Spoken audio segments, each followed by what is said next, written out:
दोस्तों आज की इस वीडियो में हम जो बात करने वाले हैं, हम बात करें आपके बीएससी के एडमिशन प्रोसेस की।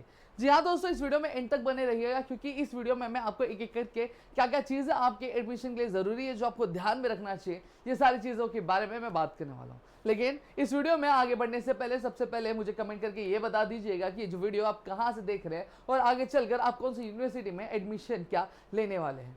अब यहाँ पे अगर मैं बात करूँ आपके बीएससी स्टूडेंट्स की, तो ऑलरेडी अगर आपको पता होगा कि हमारा एक चैनल है जिसका नाम प्रदीप गिरी एकेडमी, जहाँ पर कई सालों से आपके इंजीनियरिंग के, आपके डिप्लोमा के जो लेक्चर्स है वो लगातार क्या पोस्ट किया जाए, इवन तो बीएससी के भी लेक्चर्स थे।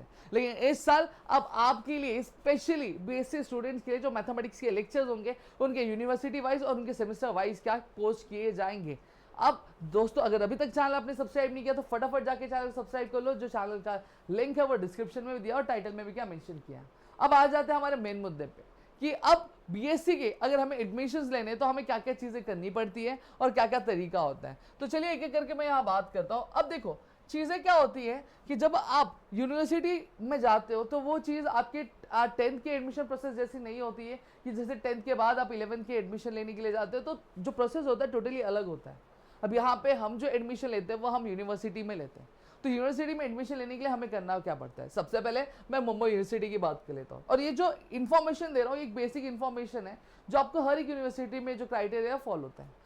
सबसे पहली चीज़ ये होती है कि जब कभी भी आप आपके अंडर ग्रेजुएशन यानी यूजी कोर्सेज के लिए आप एडमिशन लेने जा रहे हैं तो आप दो तरीके से एडमिशन ले सकते हैं। एक सबसे पहली चीज़, आपका जो यूनिवर्सिटी है उस यूनिवर्सिटी में जाके पढ़ना चाहते हैं वो आप वहाँ पे जाके पढ़ सकते हैं, या फिर यूनिवर्सिटी अफिलेटेड जो कॉलेजेस होते हैं वो आप उनमें एडमिशन ले सकते हैं। तो सर अब प्रोसेस क्या होता है? प्रोसेस बहुत सिंपल है। अगर आप यूनिवर्सिटी ऑफ मुंबई में एडमिशन लेना चाहते हैं तो सबसे पहली चीज़ आपको जो करना रहता है वो होता है आपको रजिस्ट्रेशन फॉर्म क्या भरना रहता है। अब सबसे पहले यहाँ पे अगर मैं बात करूँ तो आपको प्री एनरोलमेंट फॉर्म एक भरना पड़ता है। मैं यहाँ पे आपको दिखा देता हूँ, ठीक है। जैसे फॉर एग्जाम्पल अगर मैं बात करता हूँ मुंबई यूनिवर्सिटी रजिस्ट्रेशन की अगर मैं बात करूँ तो आपको इस तरह से कुछ चेक करना पड़ेगा, ठीक है। आपको मूवी सिटी रजिस्ट्रेशन, अब न्यू रजिस्ट्रेशन आपको इस तरह से कुछ चीज़ें आती है। लेकिन अभी अगर मैं बात करूँ तो अभी तक आपकी जो चीज़ें है वो इस साल के लिए शुरू नहीं हुई है। बट ऑब्वियसली बात है आपका जब रिजल्ट डिक्लेयर होगा उस रिजल्ट डिक्लेयर होने के बाद आपका ये जो रजिस्ट्रेशन है वो क्या फिर एक नए तरीके से शुरू होगा। और हर साल हम वीडियोस बना के आपको पूरी तरीके से गाइड करते हैं। हमारे जो अलग अलग जो नए बैचेस के स्टूडेंट्स होते हैं उनको गाइड किया जाता है कि किस तरह से आपको यूनिवर्सिटी का फॉर्म भरना है, क्या क्या चीज़ आपको ध्यान में रखनी है, किस तरह से पूरा प्रोसेस कंप्लीट करना है। सारी चीज़ें हम क्या करते हैं टोटली गाइड करते हैं हमारे चैनल पे। तो और साथ ही साथ मैं आपको बता दूं दोस्तों, अब इसका प्रोसेस थोड़ा सा हम क्लियर समझ लेते हैं। जब कभी भी आप यूनिवर्सिटी में एडमिशन लेते हैं what you have to do is, आप मुंबई सिटी के में आपको सबसे पहली चीज़ आपको एक प्री एनरोलमेंट फॉर्म या फिर हमें प्री रजिस्ट्रेशन फॉर्म क्या भरना पड़ता है।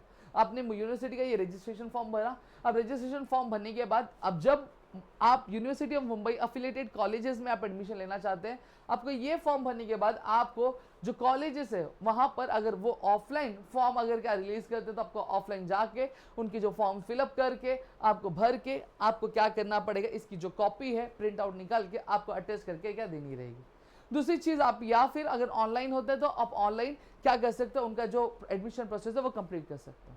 और साथ ही साथ जब आप रजिस्ट्रेशन करते हैं तो रजिस्ट्रेशन करने के बाद दोस्तों आपको एक प्री एनरोलमेंट का क्या आपको डायलॉग बॉक्स क्या ओपन होता है, जहां पर यूनिवर्सिटी ऑफ मुंबई से अफिलेटेड जितने भी कॉलेजेस होंगे उसकी पूरी एक लिस्ट आ जाएगी। और आप जिस कोर्सेज को अक्वायर करना चाहते हैं उन कोर्सेज को प्रोवाइड करने वाली जो भी कॉलेजेस होंगे उनकी पूरी लिस्ट आ जाएगी। आप प्री एनरोल कर सकते हैं, आप वहां पे अपना नाम डाल सकते हैं, ठीक है। जहां पे अगर उन कॉलेजेस में अब कई बार कैसे होते हैं, जैसे फॉर एन एग्जांपल अगर कोई XYZ कॉलेज है, अगर उसके वो आपको क्या कई बार कांटेक्ट भी करते हैं आपके एडमिशन के लिए, जहाँ पे वो आपका एडमिशन कंफर्म करना चाहते हैं। बट ऑब्वियसली बात है कि वो जो कॉलेजेस होते हैं कि ऐसे कॉलेजेस होंगे जहाँ पे आपके जो एडमिशन्स होते हैं थोड़े से कम होते हैं, या फिर अगर मैं बात करूँ नए नवेले कॉलेजेस होते हैं जिनके बारे में लोगों को इतना इन्फॉर्मेशन नहीं रहता, तो वो आपको क्या करते हैं, वो आपको कांटेक्ट करते हैं और आपका एडमिशन प्रोसेस का कंप्लीट करते हैं।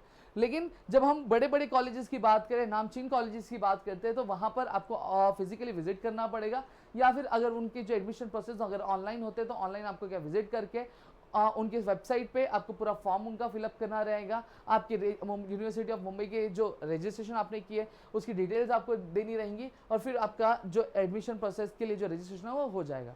फिर उन कॉलेजेस की लिस्ट आते हैं और लिस्ट वाइज आपका जो कट ऑफ रहेगा कॉलेजेस का, उन कॉलेज के हिसाब से फिर आपका एडमिशन क्या होता है। अब मैं बात करता हूँ SPPO की। अब एसपीपीओ की अगर मैं बात करूँ तो एसपीपीओ की जब हम बात करते हैं सेम क्राइटेरिया यहाँ पे भी आता है। अब यहाँ पे अगर हम बात करते हैं तो सेम चीज़ है, अगर आप क्या करना चाहते हैं, आप एसपीपीओ के जो यूनिवर्सिटी के अंदर अगर आप पढ़ना चाहते हैं तो आपको एक जो इनकी एंट्रेंस एग्जामिनेशन होती है वो आपको देनी पड़ती है, और इसकी जो एंट्रेंस एग्जामिनेशन होती है आई गेस मई के मंथ में आसपास कुछ होती है। अगर आप लेना चाहते हैं तो आपको क्या करना पड़ेगा, आपको इनकी एंट्रेंस एग्जामिनेशन क्या देनी पड़ेगी।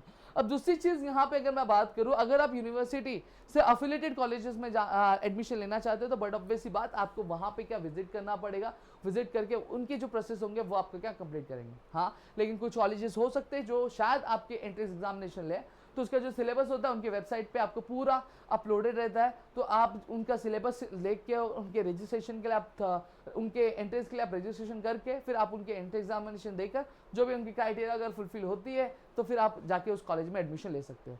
तो यहाँ पे एक मैंने बेसिक आपको इन्फॉर्मेशन दे दी है कि क्या चीज़ें आपको क्या करनी रहेंगी, एक जिस्ट क्या होता है एडमिशन प्रोसेस का वो मैंने आपको बता दिया। अब जैसे आपकी ये सारी चीज़ें चालू होंगे तो हम फिजिकली आपको सारे फॉर्म फिलअप करके बताएंगे कि किस तरह से एनरोलमेंट करना है, क्या क्या चीज़ें भरनी रहती है, क्या तरीका होता है, ये सारी चीज़ें हम एक एक करके आपको क्या बताने वाले हैं। और साथ ही साथ दोस्तों अगर वीडियो अच्छी लगी तो वीडियो को लाइक जरूर कर देना, दोस्तों शेयर करना, क्योंकि ये आपका एक मात्र ऐसा चैनल है जो आपको आपके इंजीनियरिंग में, अगर आप इंजीनियरिंग स्टूडेंट्स हो तो इंजीनियरिंग में भी आपको हेल्प करेगा, अगर बीएससी के स्टूडेंट्स हो तो आपको बीएससी में भी हेल्प करेगा आपकी पूरी एडमिशन प्रोसेस क्या कंप्लीट करने के लिए। और साथ ही साथ हमारा जो दूसरा चैनल प्रदीप अकेडमी को उसको जरूर सब्सक्राइब कर लेना, क्योंकि आगे चलकर आपकी ग्रेजुएशन में वो आपको पूरी तरीके से क्या हेल्प क्या करने वाला है। तो दोस्तों आई होप आपको चीज़ें क्लियर हो गई होंगी और चीज़ समझ में आ गई है, समझ में आई है please do like the video, share the video और साथ ही साथ दोस्तों कमेंट करना भूलना मत। तो मिलेंगे हमारी अगली वीडियो में, तब तक के लिए घर पे रहो सुरक्षित, अपना ध्यान जरूर रखना दोस्तों। जय हिंद दोस्तों।